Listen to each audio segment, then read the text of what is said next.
on the highest part of southern Africa. Sitting on the highest part of southern Africa. Their clothing can easily remind you of the cold highlands of Ethiopia. In many cold regions around the world, people wear thick blankets simply to protect themselves from freezing temperatures.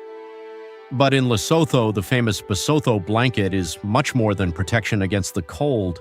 It is a national symbol, a source of pride, and an important part of the country's identity.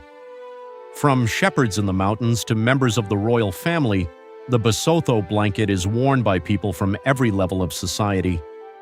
Shepherds often spend weeks and sometimes even months living alone in the mountains while looking after their sheep and cattle.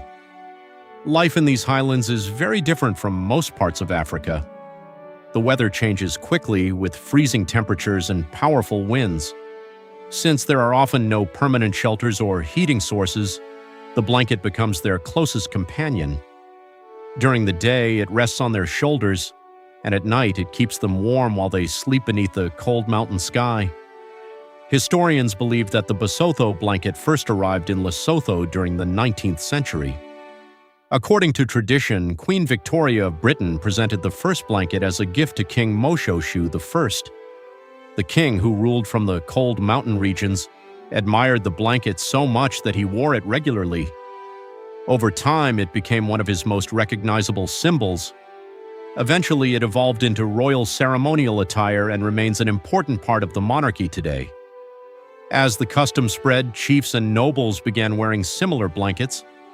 Gradually, the tradition reached ordinary citizens, transforming the blanket from practical clothing into a symbol of culture, dignity, and social identity.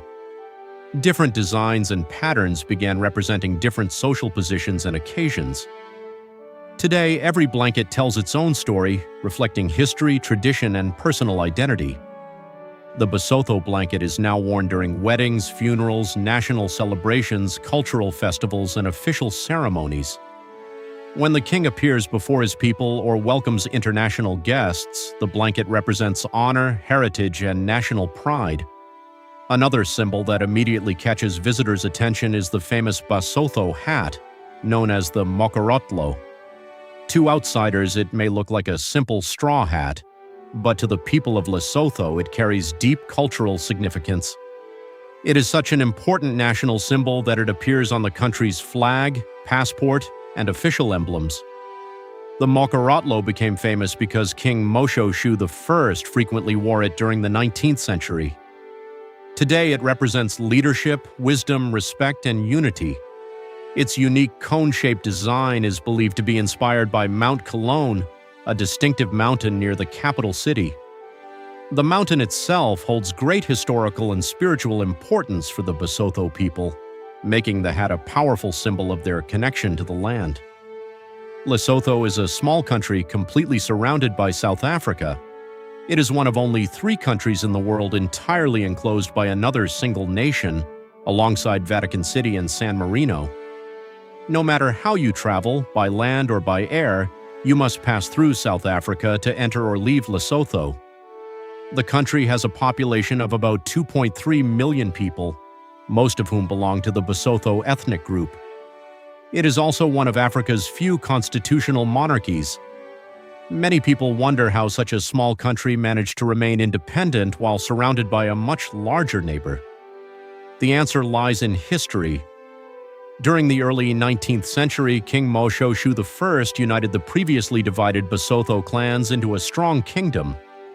Realizing that military strength alone could not guarantee survival, he wisely used Lesotho's rugged mountains as natural fortresses. He settled his people in the highlands, making invasions extremely difficult.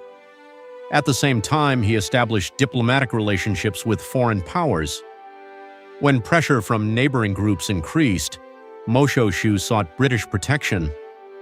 In 1868, Britain declared Basutoland a protected territory. Later, when Britain created the Union of South Africa, Basutoland remained separate due to earlier agreements. Finally, in 1966, the country gained full independence and became the Kingdom of Lesotho. Lesotho is often called the Kingdom in the Sky.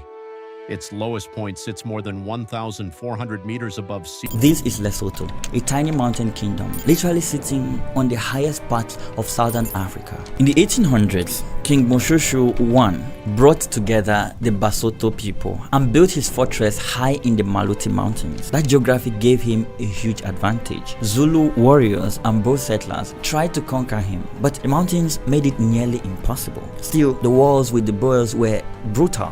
The Basotho lost much of their fertile lowlands. To avoid total conquest, Moshoeshoe did something clever. He asked Britain for protection. And so, in 1868, Britain agreed. Basotho land, as it was called, became a British protectorate. That decision saved Basotho, but it also locked them inside. All the land around them was swallowed up into what would later become South Africa. So, when Britain finally granted independence in 1966, Lesotho had no coastline, no borders with any other countries, just mountains completely enclosed by South Africa. Today, Lesotho is one of only 3 countries in the world entirely surrounded by another. The others are San Marino and Vatican City inside Italy. But unlike them, Lesotho isn't as tiny. It is home to more than 2 million people, an entire nation trapped inside another. And that is why this country looks so strange on the map.